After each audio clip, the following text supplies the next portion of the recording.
Emily Brennan had always considered herself practical. Not cold, not unkind, just clear-headed in the face of the complication. Her modest house in a quiet New Mexico suburb wasn't much, but it was hers, and after everything she'd been through, the divorce, the years of rebuilding, the grinding, unglamorous work in corporate logistics, it represented the one thing no one could take from her: control. She liked her routines, the predictability of her days, the way the sun slanted through the kitchen blinds at exactly 6:53 a.m., hitting the same corner of the marble counter. Life in this corner of the Southwest moved slowly, deliberately, and Emily found comfort in that. She wasn't looking for drama, certainly not for attention, and she'd spent years pruning her world of people who fed on either. That's why when her older brother Nathan called asking if he could stay for a couple of nights, she didn't hesitate, despite the fact that his voice had the clipped, low tone he used only when things were already messy. Nathan Brennan was everything Emily wasn't. He didn't explain things. He didn't share. He didn't ask for help unless things were already far past the point of repair. And when he did speak, it was often with the air of someone trained not to say more than necessary. She hadn't seen him in over a year. They were close in that distant way some siblings are, respectful of each other's space, uninterested in the constant maintenance other families seem to need. So when he said he needed to stay low for a few days and park off-grid, she didn't press. She just said yes, told him the guest room was made up, and reminded herself to stock the fridge with the cheap beer he still liked. He arrived late on a Friday, just after dark. His truck, a matte black Chevy Silverado, rumbled down the street like it didn't belong there. Too large, too loud for the tightly trimmed lawns and recycled gravel paths of the neighborhood. Emily stood in the doorway, arms folded across her chest, watching him ease the vehicle into the shade between her garage and a narrow hedgerow that lined the side of her property. The streetlights didn't quite reach that far, and Nathan, always calculating, clearly appreciated the cover. When he stepped out of the truck, he gave her a brief nod instead of a hug, his eyes scanning the street behind him even as he approached. "You okay?" she asked softly. "Fine," he said, brushing past her and ducking into the house like a man expecting to be followed. Inside, he exhaled slowly, letting the weight of whatever he'd brought with him settle in. He looked older, leaner than she remembered, like someone who hadn't slept well in weeks. She noticed the way his shoulders remained tight even after he dropped his overnight bag onto the couch. "You're sure this isn't going to bring heat on me?" she asked, only half joking. Nathan gave her a look that said she wouldn't want the real answer. Then he said, "Just keep your name out of things. I'm not here." She raised an eyebrow. "You're not here, but your truck is parked in plain sight." "It's parked off the main line of sight, facing away from cameras, low profile, no tags, don't worry about it." Emily didn't respond. She knew better. When Nathan used that voice, the one where every sentence was a flat line, she knew the conversation was already over. She also knew that if he was being that cautious, it wasn't paranoia. It was policy. That night, they didn't talk much. She made pasta, he ate mechanically, and then disappeared into the guest room before 10. She stayed up later, her nerves buzzing, watching the shadows of his truck stretch across the gravel through the blinds. Something about his presence, the quiet readiness in his movements, unsettled her in a way she couldn't quite name. By the time the morning sun painted long strips of orange across the east-facing side of the house, Emily was already in the kitchen, pouring coffee into a chipped white mug and waiting for Nathan to appear. He emerged around 7, freshly showered, wearing a plain black t-shirt and jeans, his hair damp, his expression unreadable. He said he'd be doing a little work out of her garage and asked if she had any extension cords, a power drill, and, oddly, a set of bolt cutters. She didn't ask why. She just handed over what she had, telling herself again that he wouldn't be here if he didn't absolutely have to be. It wasn't until late that afternoon that the trouble started. She had just stepped out to water the succulents lining the porch when she noticed a familiar white SUV rolling slowly down the street. It had the emblem of the local property association on the side, an organization that, up until now, had mostly existed as a group of smug emails and passive-aggressive flyers about fence heights and lawn edging. Emily frowned, watching as the SUV stopped directly in front of her house. The passenger door opened and two people stepped out. One was a stocky, balding man in his late 40s with mirrored sunglasses and a clipboard. The other was a heavy-set woman with tightly wound hair, high-visibility vest, and a sour expression that seemed permanently etched into her face. They didn't greet her. They didn't even look at her. Instead, they headed straight for Nathan's truck.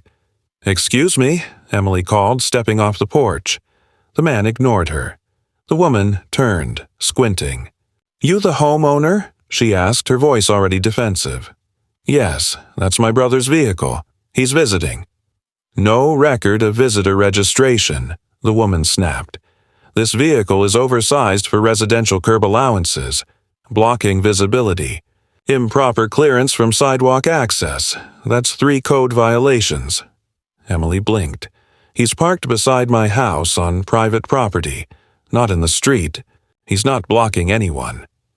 The man scribbled something on his clipboard, muttering, "Unauthorized standing vehicle over 48 hours is subject to citation." "He hasn't even been here 24, Emily said, feeling her chest tighten. At that moment, Nathan stepped out of the garage. He didn't raise his voice. He didn't posture. He just walked slowly, directly toward them, his expression blank, his stance relaxed but alert. The kind of walk Emily had seen only once before, at their father's funeral, when a stranger had approached too close to the family and Nathan had instinctively stepped forward. "Is there a problem?" he asked evenly. "You can't park that here," the woman said, taking a step closer, her hands on her hips. "You need to move this truck immediately or we'll have it towed." Nathan didn't flinch. "You're on private property. Do you have a warrant, written citation, anything in writing?" The woman didn't respond. She stepped forward, trying to assert dominance. And that's when it happened. Without warning, she reached for the door handle of the truck and yanked it open. Nathan's entire body moved at once. Fluid, fast, not violent, but undeniably firm. In a single step, he intercepted her movement, pivoted, and guided her backward with one arm, using minimal force but maximum control. Her body hit the side of the truck with a dull thud. Not hard enough to injure, but enough to make her stumble and yelp. "Hey!" the man shouted, stepping in, but Nathan raised his badge with one hand, still calm, still quiet. "United States Marshal Service. Step back." Emily froze. The world tilted. The woman's face went white. The man took 2 full steps away from Nathan, his hands raised instinctively. The clipboard clattered to the pavement. Nathan pocketed the badge again, looked at Emily and said, "Inside. Now." She didn't move for a beat. Then she did, and the day hadn't even started. Inside the house, Emily paced the living room, one hand running through her hair, her nerves stretched taut enough to hum. Nathan sat at the kitchen table, the same unbothered calm rolling off him in quiet waves, sipping his coffee like this was just another Thursday. Emily felt like screaming at him, demanding to know what exactly he had dragged into her life, but she knew it would be useless. Nathan would tell her only what he thought she needed to know, no more.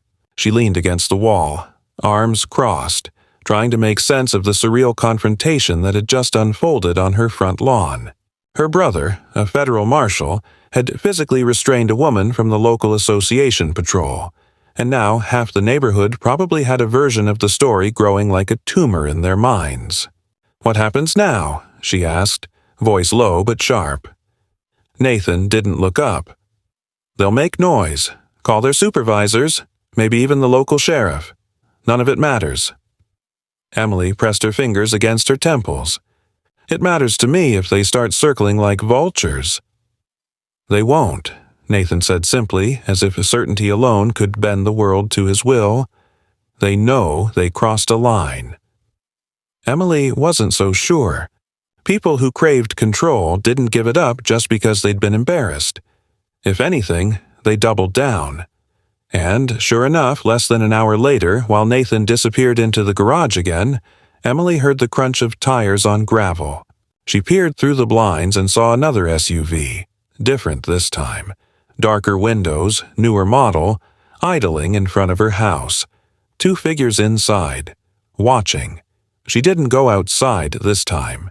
She didn't invite another confrontation. She simply stood there, hidden behind the blinds, heart hammering against her ribs, and waited.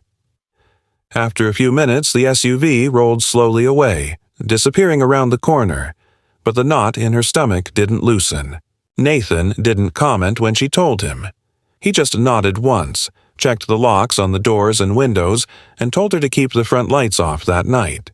Emily went to bed fully dressed, her phone on the nightstand, her mind racing through worst-case scenarios until exhaustion finally dragged her under.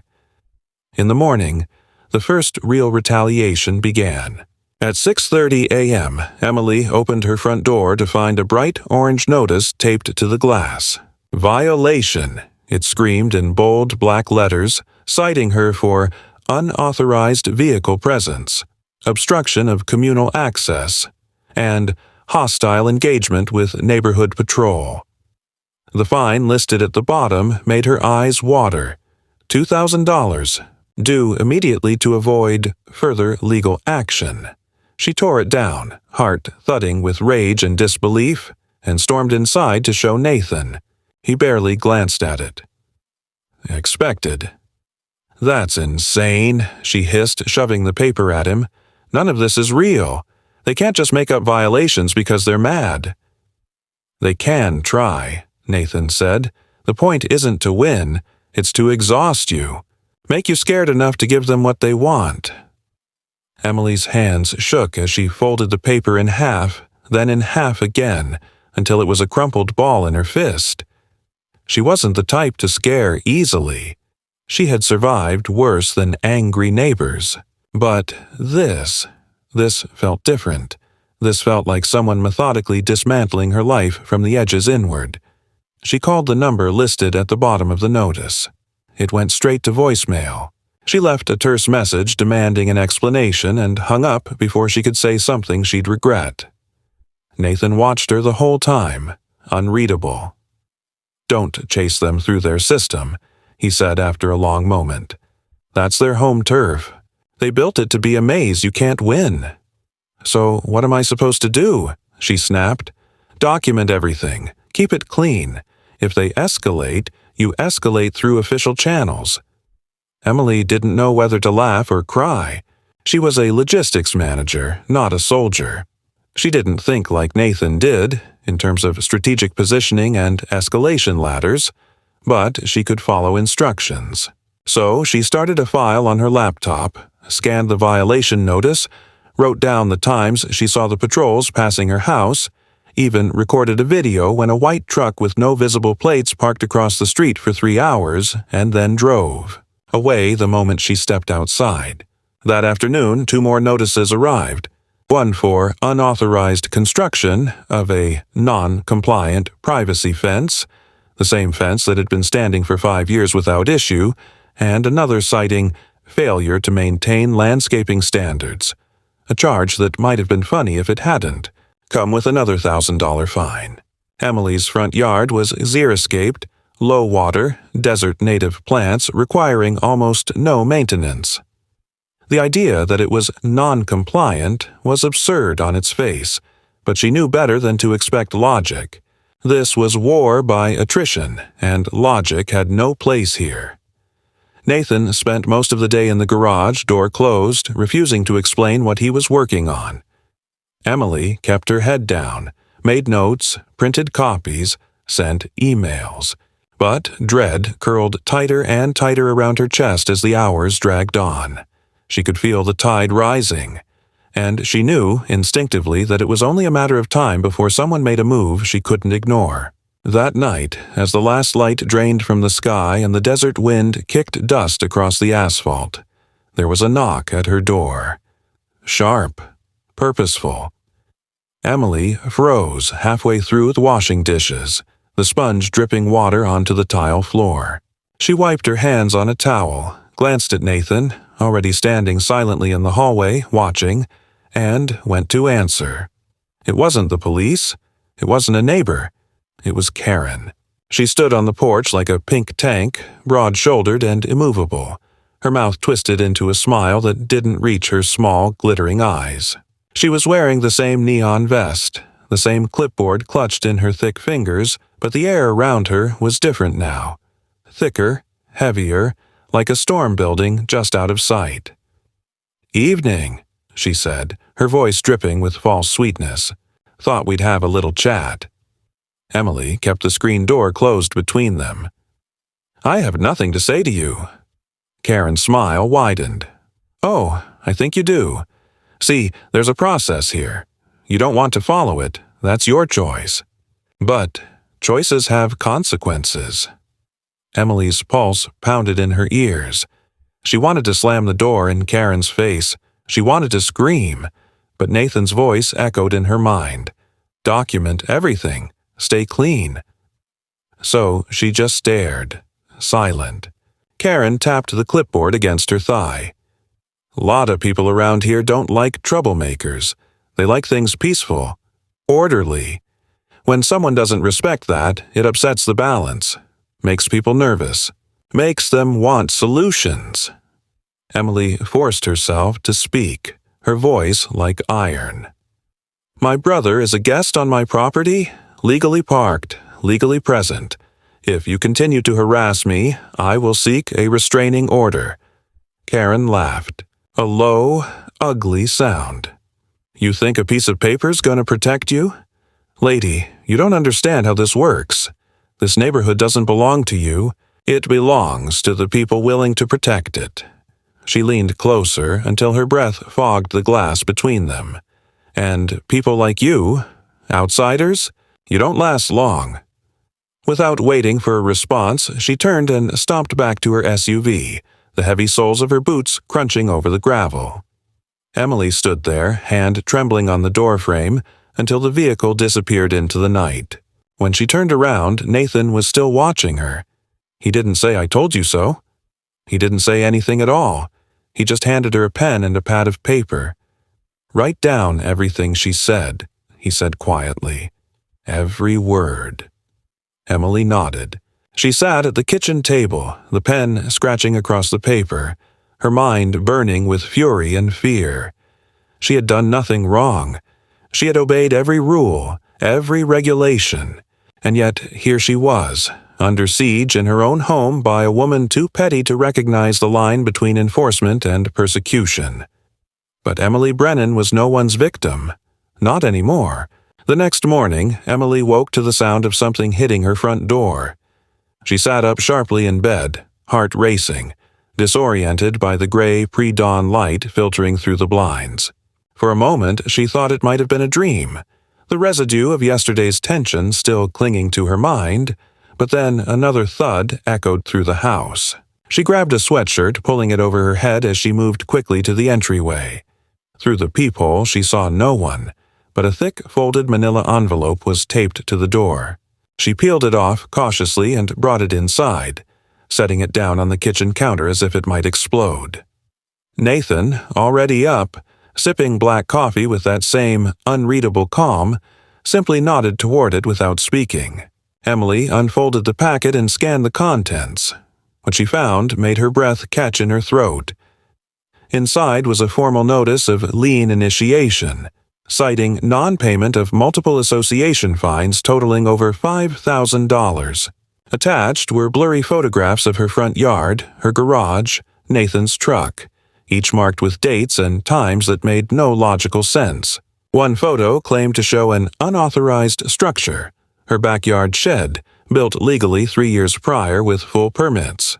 Another cited excessive noise violations, with no evidence beyond a vague statement from anonymous residents. And stapled at the back, almost like an afterthought, was a printed letter from the association's legal department threatening foreclosure proceedings if payment was not rendered within 10 business days. Emily felt her knees weaken and had to sit down. Her mind reeled, trying to process the sheer absurdity of it. It was like being accused of crimes she hadn't committed, in a courtroom where the judge, jury, and executioner all wore the same badge. She looked up at Nathan, desperate for reassurance, but he only offered a slow, deliberate shake of his head. "This isn't random," he said quietly. "This is coordinated. They're not trying to fine you. They're trying to force you out." Emily felt the blood drain from her face. "But they can't just take my house. They can't." Nathan set his coffee down, folding his arms across his chest. "If you play by their rules, they absolutely can. Paperwork, fees, technicalities. They grind you down until you can't fight anymore.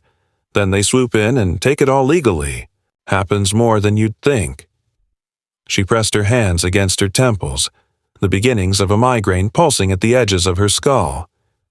"What do I do?" "You don't fight them alone," he said firmly. "You call in bigger guns.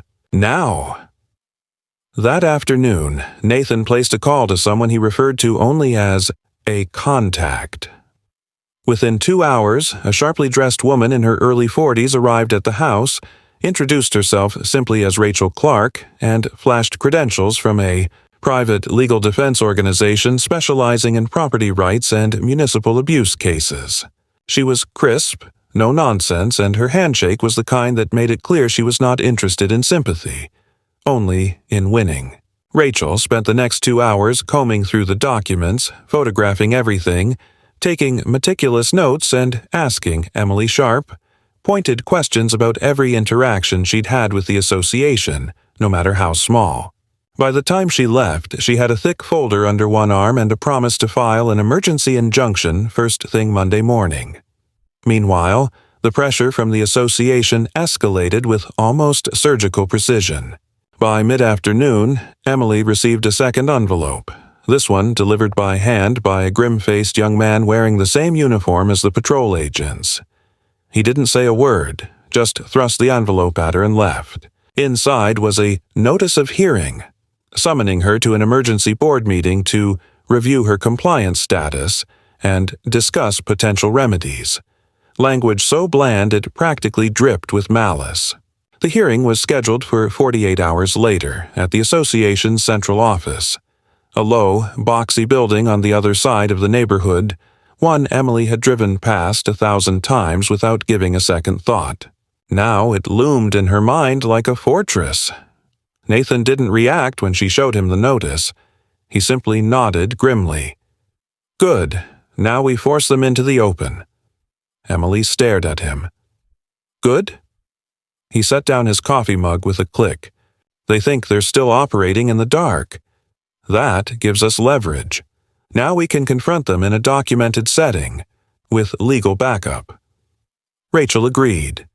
She returned that evening with a thick sheaf of paperwork and walked Emily through the plan. Attend the hearing, say as little as possible, refuse to sign anything, and, if pressured, request a formal written record of all proceedings. The moment they overstepped, Rachel would file suit. The next day crawled by in a haze of anxiety.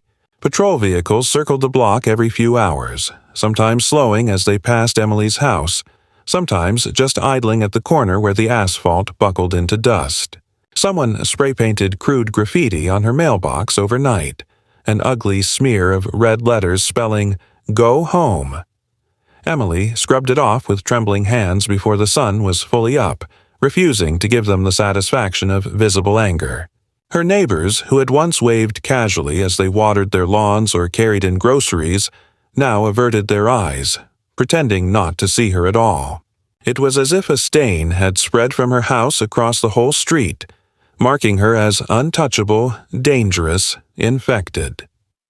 When the day of the hearing arrived, Emily dressed carefully, choosing neutral colors, nothing flashy or confrontational. She pulled her hair back, kept her jewelry minimal, and walked into the association office flanked by Rachel on one side and Nathan, silent and looming, on the other. Inside, the air was thick with the sour scent of old carpet and recycled coffee. A long table dominated the room, surrounded by plastic chairs. At the far end sat a cluster of familiar faces. Karen, looking smug and imperious. Dylan, scribbling furiously into a notebook, and 3 other board members Emily recognized only vaguely from neighborhood newsletters. No one stood to greet them. No one offered a handshake. Karen simply leaned back in her chair, laced her fingers together over her considerable stomach, and smirked. "Thank you for coming," she said, her tone dripping with condescension. Rachel responded with a polite nod, then pulled out a small digital recorder and set it on the table. Karen's smile faltered slightly. One of the other board members, an older man with a sagging gut and watery blue eyes, cleared his throat and began reading from a prepared statement, outlining the numerous and egregious violations attributed to Emily's property. The language was absurdly formal, laced with legalese designed to confuse and intimidate.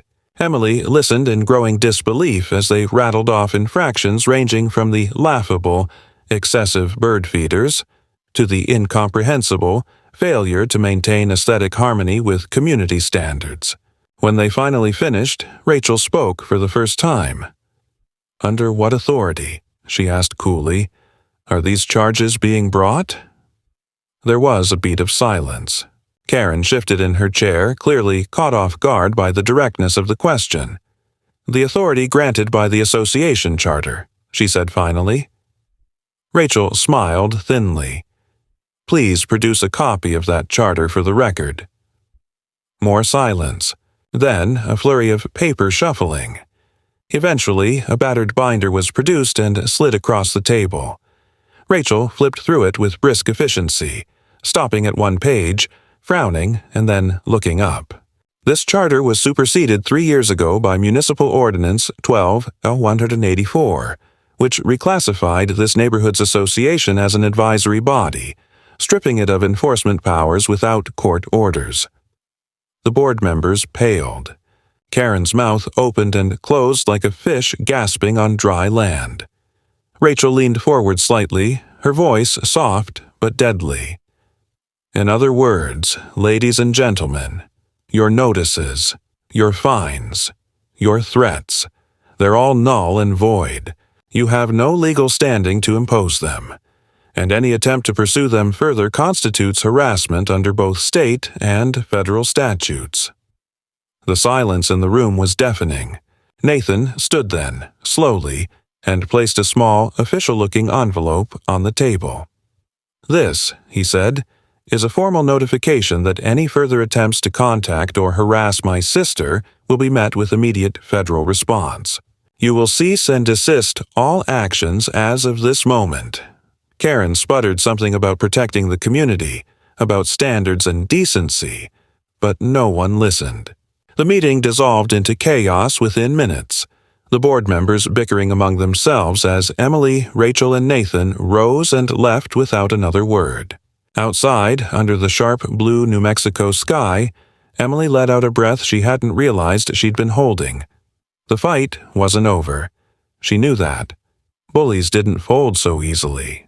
But for the first time in days, she felt something solid under her feet again. Nathan clapped a hand lightly on her shoulder. "Round one's ours," he said. Emily nodded. And for the first time, she believed it. The days that followed the hearing were deceptively quiet. Too quiet. Emily knew better than to believe it was over. Bullies didn't vanish because they were told to. They retreated, regrouped, and planned their next move. The silence felt less like a victory and more like the deep breath before the next punch. She kept her routines, pretending at normalcy, watering her plants, filing work reports, making dinner, but every time she looked out her window, she half expected to see another patrol car idling at the curb or another violation notice taped to her door. Nathan stayed close, never straying far from the house, his phone always in hand, his eyes constantly scanning their surroundings, even when he pretended to read the paper or sip coffee. Emily didn't ask what he was waiting for. She knew enough now to understand that Nathan lived on instincts she couldn't even imagine. instincts honed in places and situations that polite society preferred not to think about. The first sign that the fight wasn't over came 3 nights later. Emily was locking up the house before bed, making her usual rounds, checking doors, setting alarms, flipping porch lights off, when she heard it. A low, metallic click from somewhere near the back fence. She froze, her hand still on the deadbolt, her breath catching in her throat. For a long moment, there was nothing. Then the noise came again. A deliberate mechanical sound, soft but unmistakable. Someone was on her property. She didn't panic. She didn't grab her phone or call out. Instead, she moved silently across the house to Nathan's room, tapped once on his door, and whispered his name. He was awake instantly, all tension and sharp awareness, moving like a man with violence stitched into his bones. He didn't ask questions. He just followed her through the darkened house to the back window and peered into the night. They saw nothing at first, just the usual stretch of dry, scrubby backyard and the distant gleam of the neighbors' security lights. Then Nathan pointed silently. Emily squinted, her eyes adjusting, and made out a hunched figure crouched by the fence line, working methodically at something near the base of the wood slats. Another figure stood a few feet away, scanning the yard with a small handheld device that emitted faint pulses of green light. Nathan didn't wait. He moved toward the garage, signaling Emily to stay back. Within minutes, he slipped out the side door, blending into the shadows. Emily waited by the window, heart hammering against her ribs so hard it hurt, every instinct screaming at her to do something, anything, but she forced herself to stay put. Nathan was better at this. He knew how to move unseen, how to turn the night into an ally. It wasn't long before the figures by the fence jerked upright, startled by something Emily couldn't see. One of them stumbled backward, tripping over his own feet, and the other bolted toward the far end of the yard. Nathan gave chase, silent and relentless, moving with terrifying efficiency. Emily couldn't see exactly what happened, but she heard a grunt, the scuffle of boots on dirt, and then one of the men hitting the ground hard. A few seconds later, Nathan emerged from the darkness, gripping one of the intruders by the collar, half dragging, half carrying him toward the house. Emily met them at the door, her hands trembling as she pulled it open. Nathan shoved the man inside and slammed the door behind him. Up close, the intruder looked even more pathetic. Early 20s, thin, greasy hair, a cheap jacket with no logos, no ID badge. He smelled like fear and cheap beer. Nathan pushed him into a chair and stood over him, arms crossed. "Name," he said coldly. The man licked his lips, darting panicked glances between Nathan and Emily. I didn't mean nothing by it. They just said, just checking property lines, man, that's all." "Who sent you?" Nathan asked. "I don't know their names," the man blurted. "They pay cash. Said if we find anything out of code, we tag it. Take pictures. Real easy. No questions." Nathan leaned down until his face was inches from the man's. "You stepped onto private property without permission. That's criminal trespass. You damaged the fence. That's destruction of property. You're lucky we're talking about this here and not in a cell downtown." The man whimpered, shrinking into the chair. "Please, man. I'm just trying to make a buck. They said the lady who lived here was a problem. Said anything we could find would help." Emily's stomach twisted. They weren't just sending patrols now. They were sending low-level thugs, trying to manufacture violations, trying to create a paper trail they could use against her. And if that didn't work, well, accidents happened all the time in isolated suburban yards. Nathan called the local police, not the sheriff's department, not the private security firms contracted by the association, but the actual city police. He made the man sit there, trembling and sweating, until a uniformed officer arrived, took a quick statement, and hauled the intruder away without much ceremony. Emily caught the look the officer gave Nathan, a flash of professional recognition, of understanding, and wondered how many layers of authority her brother could call down if he wanted to. When the house was quiet again, Nathan finally spoke. "They're desperate now," he said. They can't win through fines or intimidation, so they're escalating. Next step's probably sabotage, property damage, maybe a staged accident. Emily swallowed hard. How do we stop it? Nathan's mouth tightened into a grim line.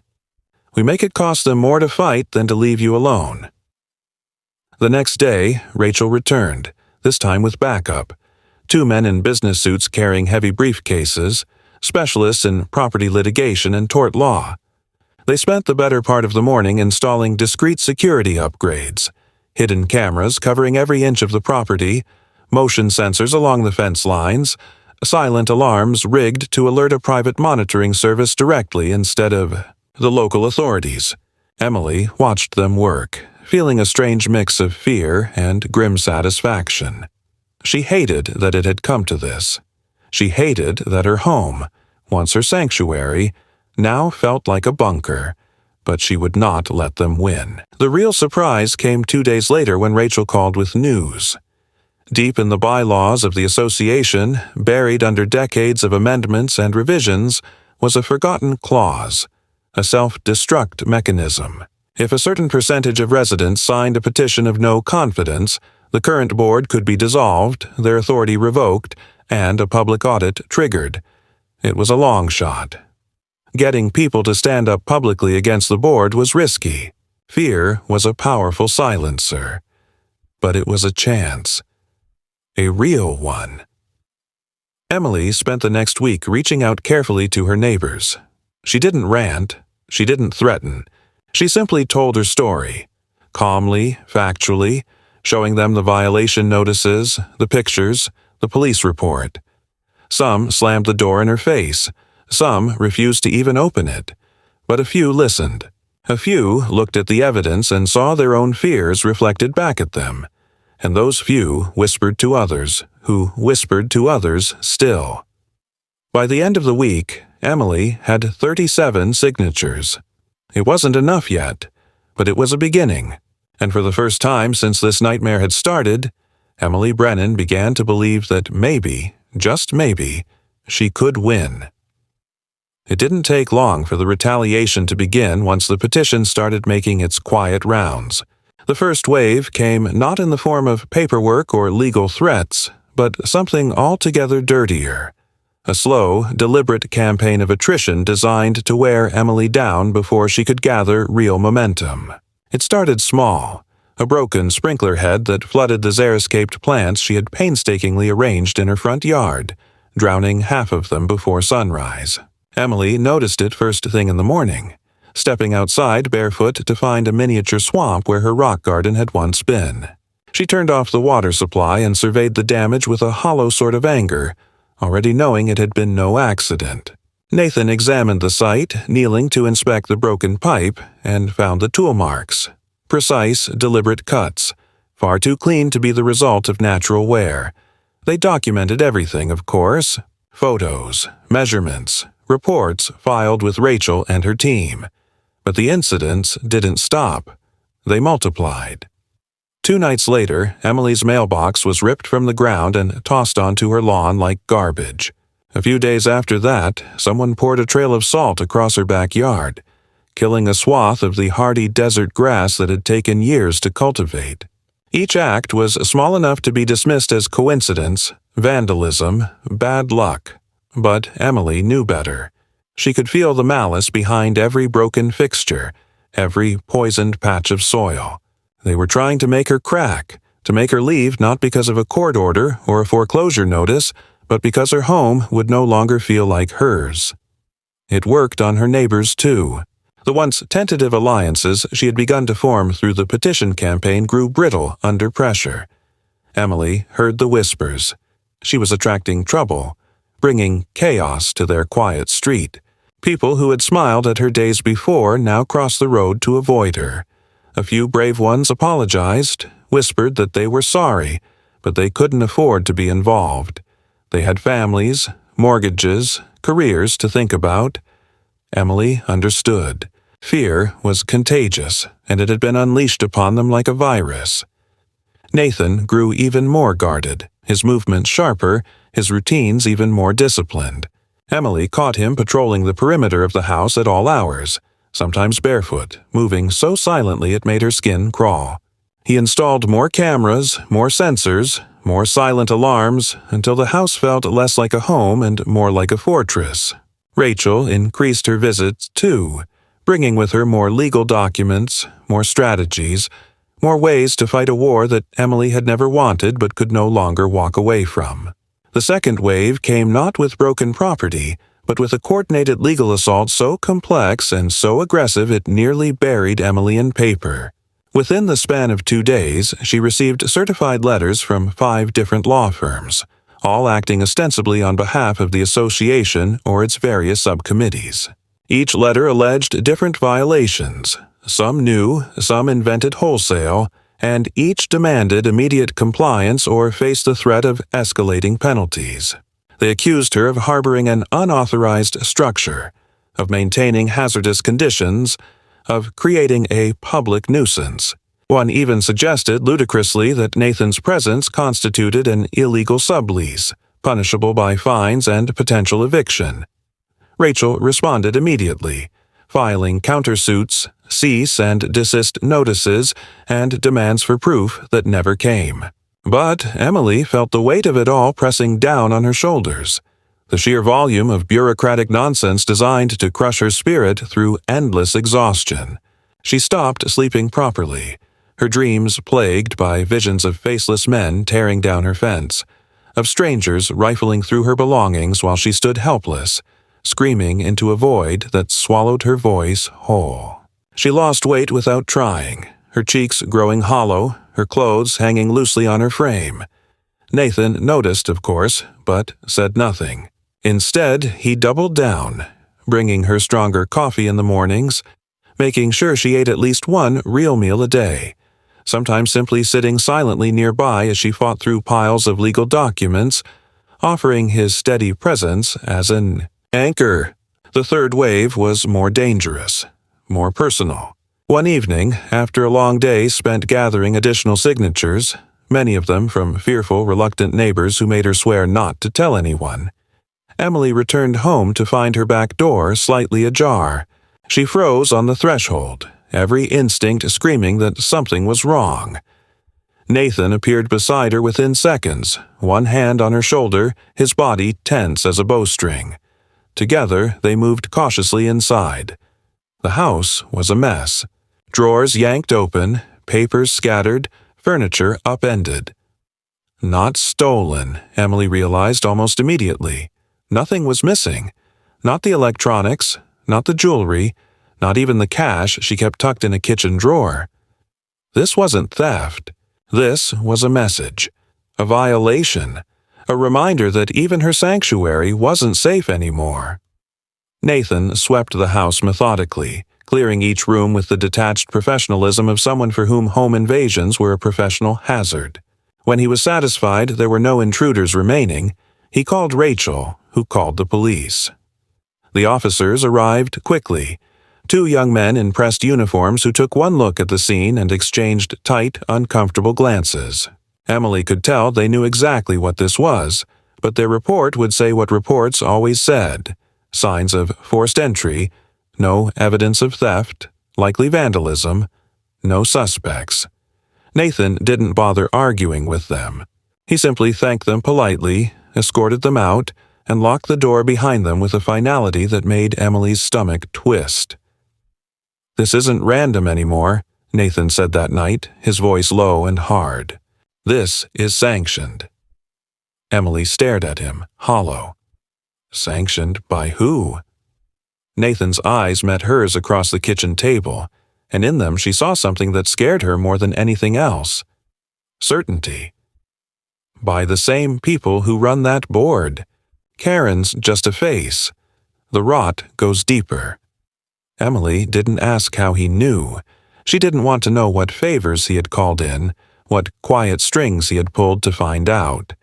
She just nodded, swallowing back the rising tide of helpless rage. The next morning, the retaliation escalated again. This time it wasn't property damage or lawsuits or silent threats. It was direct. As Emily backed her car out of the driveway, She felt a strange resistance, a sluggishness in the steering. She pulled over, stepped out, and found 2 of her tires slashed, rubber flayed open like wounds. She stood there on the side of the road, the desert sun already baking the asphalt, and for a long moment she couldn't move, couldn't think, just stared at the wreckage of her once ordinary life. Nathan arrived within minutes. She hadn't even called him. He must have been watching from the house, waiting. He knelt beside the car, examining the slashes with clinical detachment.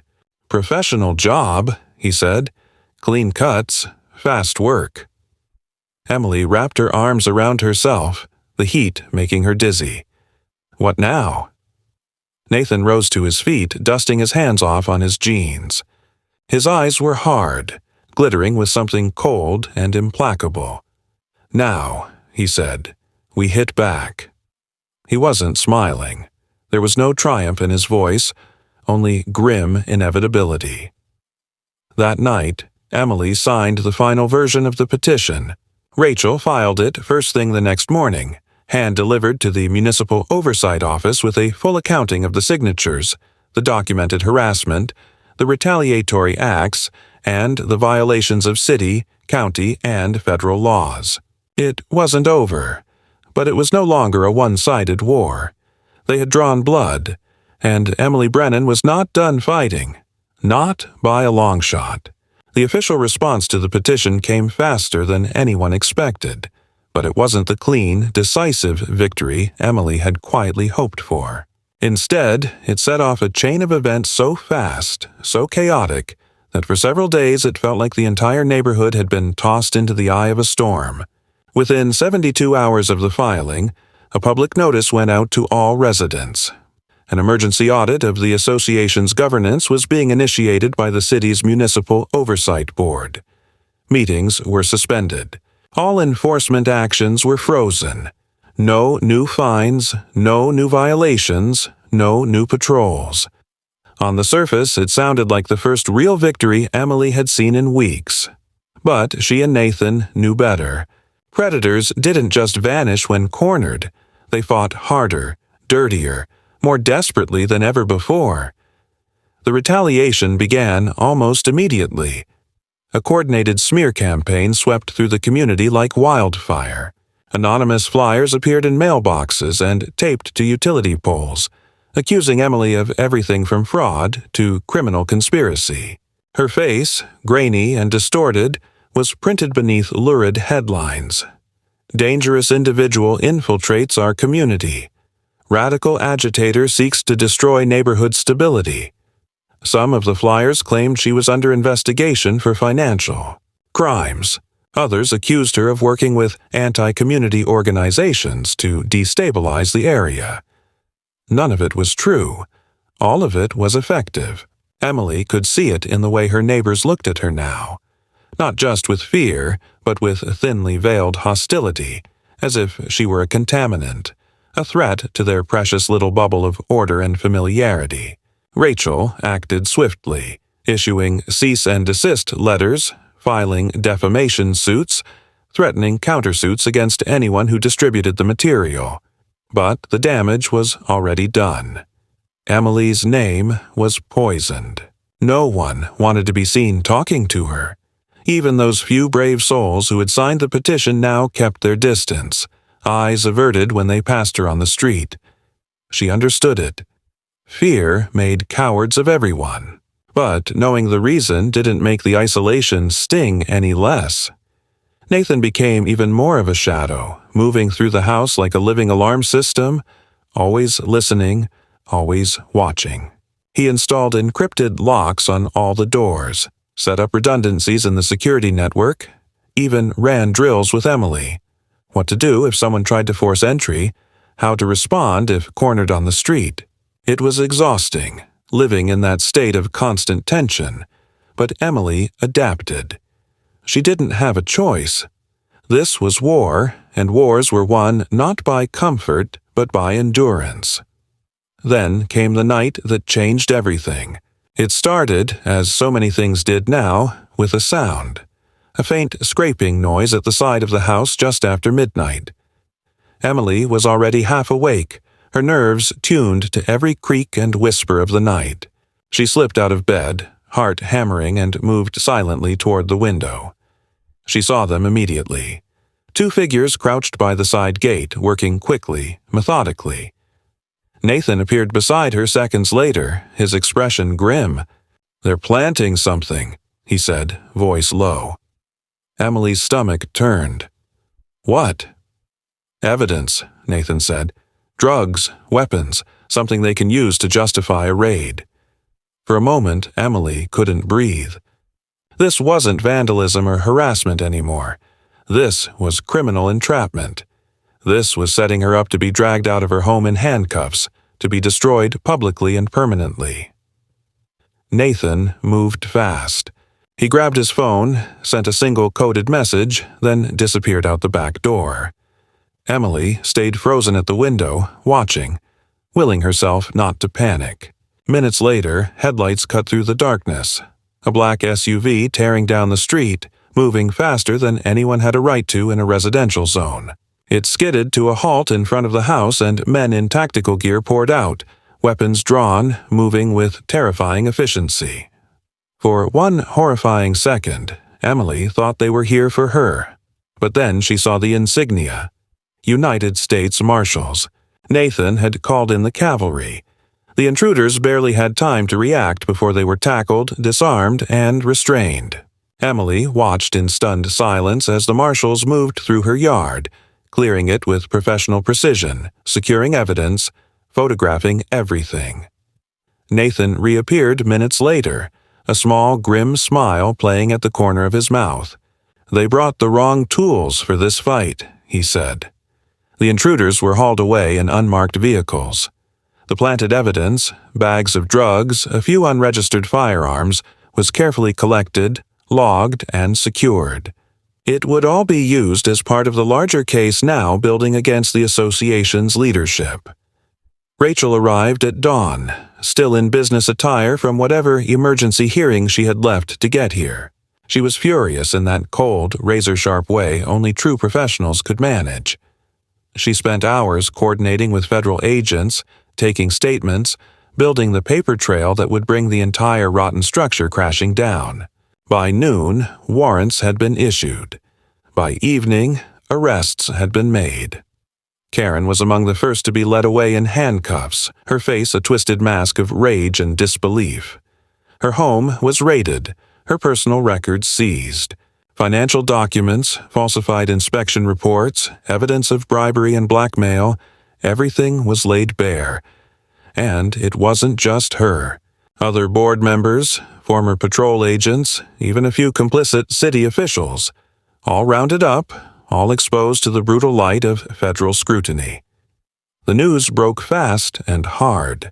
Local outlets picked it up first, then regional stations, then national media. For days, Emily's quiet street was flooded with news vans, reporters clamoring for interviews, footage of Karen being bundled into a police cruiser playing on an endless loop. Emily stayed inside, out of sight, refusing all requests for comment. This wasn't her story to tell. She had fought not for fame or vindication, but for her right to live without fear. When the dust finally settled, the association was dissolved by court order. The properties seized through fraud were returned to their rightful owners.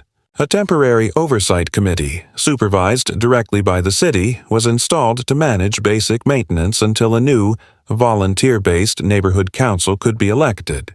Nathan stayed just long enough to see it through, then packed his bag with the same quiet efficiency he had arrived with. Emily stood at the door as he loaded the last of his things into the back of the Silverado. "You'll be okay," he said simply. Emily nodded. Words felt unnecessary. Everything that needed to be said was already understood. As he climbed into the truck, he tossed her a small object, a keychain bearing the insignia of the United States Marshal Service. "For when you need to remember," he said. And then he was gone, the taillights of his truck disappearing down the long, dusty road as the first stars began to pierce the twilight sky. Emily stood there a long time, the cool metal of the keychain warming in her palm, the weight of it grounding her as she faced the quiet house, the quiet street, the quiet life she had fought so hard to reclaim. It wasn't the same. It never would be. But it was hers, and no one would take it from her again. The weeks that followed the collapse of the association unfolded with a strange, dreamlike slowness, as if the entire neighborhood were trying to remember how to breathe again after spending too long underwater. The patrol cars vanished first, disappearing overnight like they had never existed, leaving only faint tire marks on the cracked pavement and a lingering sense of violated trust. Then the signs came down. The smug, officious placards warning about parking limits and lawn maintenance standards, the banners boasting of a premier community lifestyle. By the end of the month, the office that had once served as the seat of their petty tyranny stood empty, its windows shuttered, its mailbox overflowing with unopened letters and junk flyers. No one talked about what had happened, not openly, but it was there in every wary glance, every awkward silence at the mailbox, every neighborly nod that stopped just short of turning into a conversation. Emily spent most of those days in the solitude of her house, adjusting to the unnerving quiet, the absence of threats, the slow healing of old wounds she hadn't even realized were still open. She patched the salt-scorched patches of her backyard, replanted the desert grasses with stubborn, calloused hands, repaired the battered fence boards one by one, and replaced the broken mailbox with a new one, a plain, heavy model bolted so deeply into the ground that it would take a demolition team to uproot it. The small, methodical acts of rebuilding soothed her, grounding her in the kind of work that didn't require lawyers or affidavits, just patience and sweat and an unwillingness to quit. Neighbors began to reappear eventually, drawn out by necessity or guilt or some mixture of both. Some brought awkward peace offerings, freshly baked cookies, homegrown vegetables, sheepish apologies mumbled under their breath. Emily accepted them all without bitterness. She didn't blame them. She understood fear better than most people did now. And besides, surviving a war meant understanding the difference between the people who had thrown stones and the ones who had simply ducked and hoped to avoid the crossfire. The temporary oversight committee was small, unobtrusive, staffed mostly by retired civil servants and quiet homeowners who seemed relieved to have governance return to something resembling sanity. They sent polite, informational newsletters, real ones, not thinly veiled threats, and focused their limited authority on repairing cracked sidewalks, trimming overgrown trees, and organizing modest community events. No more secret fines. No more patrols. No more whispered threats behind closed doors. Emily declined their offer to join the committee, citing work obligations, but they didn't press. They understood that some battles left scars that couldn't be papered over with a smiling committee meeting. Nathan kept his distance after he left, as she had expected. A few brief text messages, a couple of packages left on her porch with no return address, practical gifts mostly, a heavy-duty flashlight, a portable lockbox, a stack of survival manuals so dryly written they made her laugh aloud for the first time in what felt like years. There were no long calls, no tearful reunions. It wasn't how they operated. Their bond had been forged in quieter fires, the kind that didn't need to be fed constantly to stay alive. One evening, not long after the last of the legal proceedings wrapped up, Emily found herself sitting on her porch, a glass of iced tea sweating against her palm, watching the sun bleed red and gold across the vast New Mexico sky. The world felt different now. Not safer, not entirely, but clearer. She understood things she hadn't before. Things about herself, about people, about how fragile peace really was when you scratched the surface of civility. She had faced a machine built to crush people like her, and she hadn't broken. She hadn't run. She had stood her ground and fought for what was hers, not with violence or vengeance, but with stubbornness, strategy, and the unyielding belief that her home, her life, her dignity were worth fighting for. And she had won. Not completely. Not cleanly. Victory never came without scars. But she had carved out a piece of ground that was hers alone, and that was enough.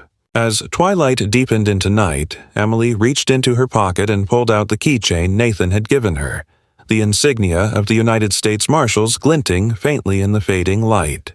She turned it over in her hand, feeling the weight of it, not just the metal, but everything it symbolized. Resilience, vigilance, the quiet, stubborn courage to defend what mattered, no matter the cost. She smiled then, a small, private smile, and set the keychain down on the porch railing beside her. Somewhere out there, battles were still being fought. People like Karen were still scheming, still looking for new footholds. But here, on this patch of cracked earth and stubborn desert plants, Emily Brennan had made her stand. And for the first time in a long, long time, she wasn't afraid of who might come knocking next. She knew exactly what to do.